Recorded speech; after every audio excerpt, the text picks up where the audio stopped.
This video contains news and analysis related to a recent terror attack in Kashmir. The content may include sensitive visuals and discussions that could be distressing to some viewers. Viewer discretion is advised. We strongly condemn all forms of violence and terrorism. The purpose of the content is solely to inform and create awareness based on verified reports. Top quality और consistent performance के लिए सिर्फ silver pump नाम याद रखना। ভারতের কবজায় সেনা, তবু লজ্জা নেই পাকিস্তানের। ফের সংঘর্ষ বিরতি চুক্তি লঙ্ঘন, পরপর 10 দিন, এই নিয়ে টানা 10 দিন সংঘর্ষ বিরতি ভাঙলো পাক সেনা।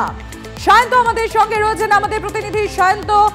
একের পর এক উস্কানি দেওয়ার চেষ্টা হচ্ছে পাকিস্তানের তরফে। একেই তো ভারত যে প্রত্যাঘাতের জন্য প্রস্তুত, তাতে তো ইতিমধ্যেই কোণঠাসা হয়ে গিয়েছে, কিন্তু তারপরেও তাদের কতটা নির্লজ্জ যে বারংবার তারা সংঘর্ষ বিরতি লঙ্ঘন করছে।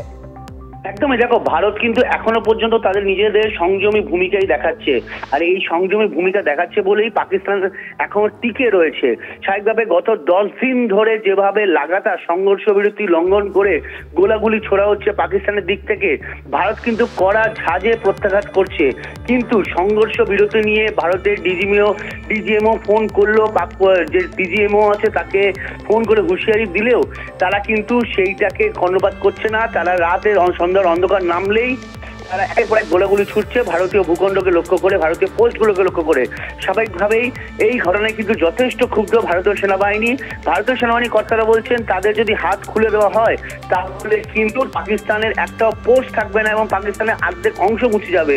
যদিও ভারত এখনো সংযমী ভূমিকা দেখিয়েছে এবং আগামী দিন দেখাবে বলে ভারতীয় সেনাবাহিনীর তরফে জানানো হচ্ছে। ভারতীয় সেনারা শুধুমাত্র সবুজ সংকেতের অপেক্ষা, সবুজ সংকেত পেলে কিন্তু পূর্ণ যুদ্ধে বা পাকিস্তানের অর্ধেক অংশ মানচিত্র থেকে মুছে দেবে বলে তারা দাবি করেছে। ধন্যবাদ শান্ত। আর ঠিক যেরকম বলছিলাম আপনাদের যে একের পর এক ফন্দি পাকিস্তানের, আর সেই ফন্দি বানচাল হচ্ছে সীমান্তে অনুপ্রবেশ। সীমান্তে অনুপ্রবেশের বড় সড় ছক, আর সেই ছক বানচাল। ভারতে অনুপ্রবেশের সময় এক পাক রেঞ্জারকে হাতে নাতে ধরেছে বিএসএফ। রাজস্থানের শ্রীগঙ্গানগরের ঘটনা। বিএসএফ সূত্র মারফত যে খবর পাওয়া যাচ্ছে, সীমান্ত পেরিয়ে ভারতে ঢুকে পড়ে এই পাক রেঞ্জার। সতর্ক সীমান্তরক্ষী বাহিনীর জওয়ানরা সেখানে ওই পাক রেঞ্জারকে বন্দী করে। কি কারণে ওই পাক রেঞ্জার ভারতে অনুপ্রবেশ করেছিল তা খতিয়ে দেখা হচ্ছে। ধৃত রেঞ্জারকে জিজ্ঞাসাবাদ করা হচ্ছে। ভারতে অনুপ্রবেশের সময় পাক রেঞ্জার বন্দী হওয়ার পর শ্রীগঙ্গানগর সেক্টরে হাই অ্যালার্ট জারি করা হয়েছে।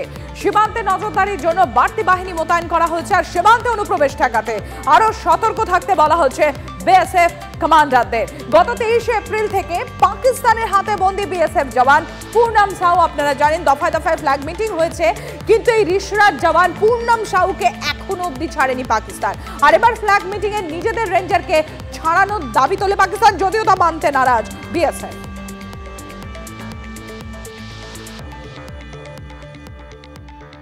দেশের মাটিতে ক্ষোভ সামলে কূট কৌশল পাকিস্তানের।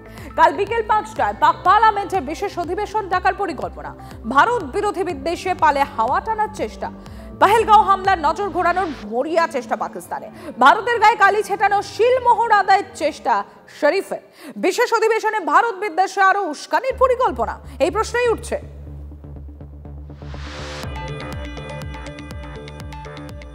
আর বাণিজ্যের দুনিয়াতেও পাকিস্তানকে বেকায়দায় ফেললো ভারত।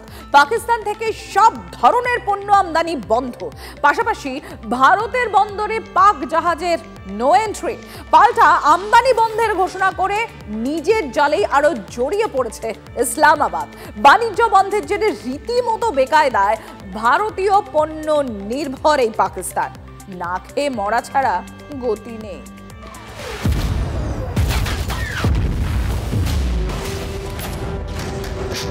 জলে স্থলে আকাশে যুদ্ধের প্রস্তুতি শেষ। এবার পাকিস্তানকে ভাতে মারার পরিকল্পনা সেরে ফেলেছে ভারত। পাকিস্তান থেকে পণ্য আমদানি বন্ধের ঘোষণা করেছে নয়াদিল্লি। শুধুমাত্র পাকিস্তানি পণ্যই নয়, সে দেশের মাধ্যমে আমদানি করা সব ধরনের পণ্য আমদানিতেই নিষেধাজ্ঞা জারি করেছে ভারতের বৈদেশিক বাণিজ্য মন্ত্রক। নয়াদিল্লির এই আর্থিক আক্রমণের মোকাবিলা করতে গিয়ে পাকিস্তান পাল্টা বাণিজ্য অবরোধ জারি করেছে। কিন্তু এর ফলে শাহবাজ শরীফের দেশে উল্টে হিতে বিপরীত হবে। কারণ বাণিজ্য বন্ধের জেরে ভারতীয় পণ্য নির্ভর পাকিস্তানের অর্থনীতি কিছুদিনের মধ্যেই ধুঁকতে শুরু করবে। 2024-25 আর্থিক বর্ষে হিসেব বলছে ভারত $447.65 মিলিয়ন পণ্য পাকিস্তানে রপ্তানি করেছে, যেখানে আমদানিকৃত পণ্যের পরিমাণ ছিল মাত্র $0.42 মিলিয়ন। ভারত থেকে পাকিস্তান যাওয়া পণ্যের মধ্যে প্রধানত রয়েছে organic chemicals, pharmaceutical products, plastic, metal compound, তেল পরিশোধক সামগ্রী, মেডিকেল অপারেটর্স, অপটিক্যাল ইনস্ট্রুমেন্ট। পাকিস্তানের বেশ কিছু শিল্প ভারত থেকে আমদানি করা পণ্যের ওপর নির্ভরশীল। বাণিজ্য বন্ধের ফলে পাকিস্তানের সেই সব শিল্প সরাসরি ক্ষতির মুখে পড়বে। বাণিজ্য বন্ধের জেরে পাক বাজারে সবচেয়ে বেশি যে জিনিসটা সংকট তৈরি হবে তা হলো ওষুধ। ভারতের বাজারে আমদানি না হলে বিনা চিকিৎসায় প্রাণ যেতে পারে বহু পাকিস্তানি। সংকট বুঝে তাই তড়িঘড়ি দেশের ওষুধ প্রস্তুতকারী ও সরবরাহকারী সংস্থাগুলোর সঙ্গে বৈঠকে বসছেন পাক সরকারের আধিকারিকরা। একদিকে রাজনৈতিক অস্থিরতা, সঙ্গে নিদারুণ আর্থিক দুর্দশা। গত কয়েক বছর ধরেই ধুঁকছে পাকিস্তান, তবুও সন্ত্রাসে মদত দেওয়া বন্ধ করেনি ইসলামাবাদ। এবারে পাক সেনার সরাসরি মদতে পেহেলগাঁও হামলা যুদ্ধ পরিস্থিতি ডেকে এনেছে উপমহাদেশে। পাশাপাশি জলপথেও পাকিস্তানকে নো এন্ট্রি করেছে ভারত, ফলে ভারতের কোনো বন্দর আর ব্যবহার করতে পারবে না পাকিস্তান। সিন্ধু জলচুক্তি, আকাশসীমা বন্ধের পর এবার কার্যত আর্থিক অবরোধে রীতিমতন বেকায়দায় ইসলামাবাদ। আর যুদ্ধের সেই দামামা বাজাতে গিয়ে হেসেলে টান পড়ছে পাকিস্তানে। Bureau report, TV9 Bangla. ভারতের দেখা দেখি পদক্ষেপ করছে পাকিস্তান, কারণ এবার ভারতীয় জাহাজ পাকিস্তানের বন্দরে ঢোকা নিষিদ্ধ করলো ইসলামাবাদ। এই মুহূর্তে যে খবর আপনাদের সামনে তুলে ধরছি, ভারতকে দেখা দেখি এবার পদক্ষেপ পাকিস্তানে, অর্থাৎ কপি পেস্ট বলতেই পারেন। আর এবার ভারতীয় জাহাজ পাকিস্তানের বন্দরে ঢোকা নিষিদ্ধ করলো ইসলামাবাদ। আর আপনারা জানেন এর আগেই ভারতের বন্দরে পাক জাহাজের নো এন্ট্রি ঘোষণা করেছে নয়াদিল্লি। আর এবার ভারতের দেখা দেখি একই পদক্ষেপ পাকিস্তানের।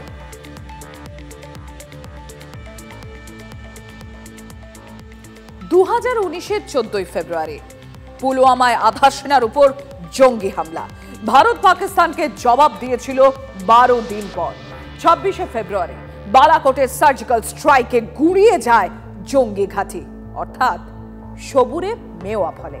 দরকার ঠিকঠাক স্ট্র্যাটেজি, কিন্তু দেশের মাটিতে যদি স্ট্র্যাটেজি নিয়েই প্রশ্ন ওঠে, সার্জিক্যাল স্ট্রাইক নিয়ে সন্দেহের বাতাবরণ তৈরি হয়। ঠিক এই কাজটাই করেছেন কংগ্রেস সাংসদ চরণজিৎ সিং চেন্নি। 2019-এর ফেব্রুয়ারি পুলওয়ামা হামলার জবাবে বালাকোটে জঙ্গি ঘাঁটি উড়িয়ে দিয়েছিল ভারতীয় বায়ুসেনা। এখনো সেদিনের কথা মনে পড়লে কেঁপে ওঠে পাক গ্রামবাসীর বুক।